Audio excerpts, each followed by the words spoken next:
السلام عليكم ورحمة الله وبركاته. الجديد اللي كاين واللي غادي ان شاء الله يستمر هو هاد الآلة، لأن هي كتكون غير طرز، فيها غير طرز بوحدو الرباطي. دخلت عليها هاد الوظيفة ديال الطرسان، ولات كتخدم طرز ورباطي في نفس الوقت. كان كي ما عندوش في الإمكان ديالو أنه ياخذ آلة ديال الطرز وكوردون اللي كتكون ميكس مخلطه، ما كيكونش فيه الامكانيات لانها كتكون طالعه شويه في الثمن. هذه الفكره اللي جبت واللي خدمت عليها سنين تخرجت للوجود الحمد لله وعطات النتيجه ديالها. وليتي كتاخذ الاله ديالك بحال مثلا حاجه، حطينا لها هذه الاله، ها هي متر وعشرين جديده، جبتها لها من الشركه ديال ليميت، حطيتها لها وزدت لها الوظيفه ديال الكوردون هذه ديال الطرسان.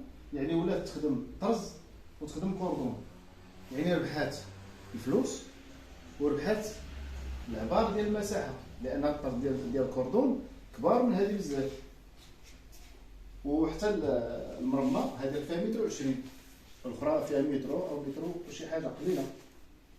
يعني ربحات الفلوس وربحات ليسباس.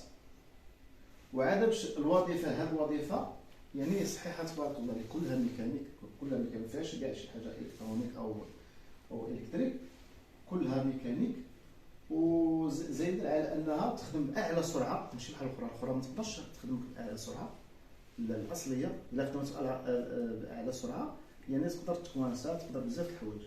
وهذه الحمد لله تبارك الله هي وصلنا حتى 900، وبامكاننا نوصلوا حتى 1000 وتمشي في نفس الكاليتي وما تعطيكش شي مشكل.